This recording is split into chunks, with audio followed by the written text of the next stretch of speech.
Hello everyone. This is Ellen from Vivid Learning. Welcome to yet another exciting video. If you haven't subscribed to our channel, please do right away so that you never get to miss out.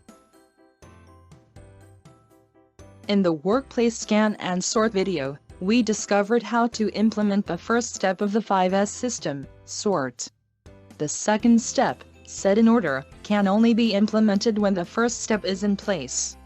It will not make much sense to arrange items in the workplace if there is still a lot of clutter. Again, if you missed the first video in this series, I have provided a link to that lesson in the description below.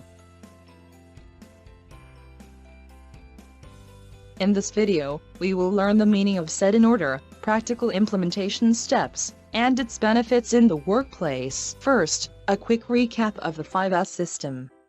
The 5S system is made up of 5 steps: sort, set in order, shine, standardize, and sustain.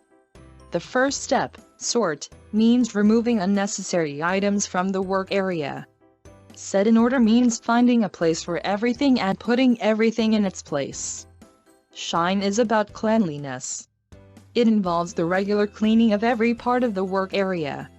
Standardize means that you maintain the first 3S daily. Incorporate 5S into standard operating procedures. Sustain is when you track the progress, improve and continue the cycle. These steps all feed into each other, so the sequence is important. Now, let's get things organized. The second step of 5S, set in order, was originally called Seton, which translates to orderliness. It is defined as arranging and labeling needed items so that they are easy to find. For this step, you will take the items you identified as needed during the sort exercise and place them back into the workstation in a well-organized manner. The goal of set in order is to create a standardized and consistent way to store and retrieve tools and materials. Each item should be easy to find, use, and return. The importance of set in order is that it eliminates time wastage in the search for work tools. Simply put, set in order means finding a place for everything, and putting everything in its place. There are 2 steps that you need to take to implement set in order effectively. Step 1. Decide the best or appropriate locations for tools. What makes certain locations better than others? Step 2. How will you make sure the locations will be easy to identify for everyone in the workplace? Here are some considerations to make when deciding on appropriate locations for tools and materials. In order to eliminate motion waste, it will make sense that you place items in the workplace according to the frequency they are used. Store frequently used tools near the place of use and rarely used tools further away. If items are used together, store them together in the order of use during the process. Ensure that storage places allow for easy removal and returning of items. A 5S map can also be used to determine the best tool locations. With the 5S map, you can study the workflows for specific tool storage areas. The best locations will be the ones where you eliminate spaghetti movements and motion waste. Step 2. Having established the best locations, you will need to make sure everyone knows what goes where and in what quantities. To do this, you can make use of 4 strategies: labels, painting, color coding, and shadow boards. Labels or signboards are a simple way to indicate what goes where and how many of each item can be stored in an area. Examples include names of work areas, inventory levels, and equipment locations. The painting strategy is used to show divider lines on the floor to indicate the locations of materials and equipment. Examples of divider lines include storage places for materials, walkway areas, and place markers for equipment.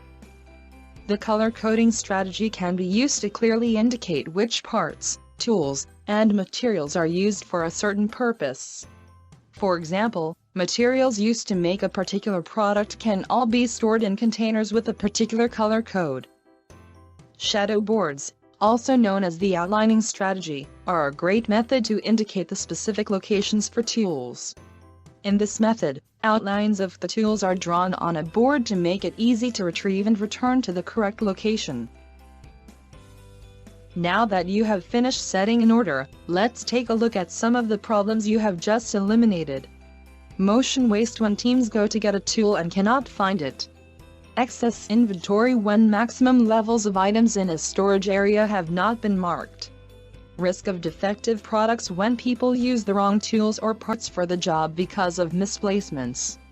And lastly, unsafe conditions where unorganized materials and tools can become obstructions and trip hazards.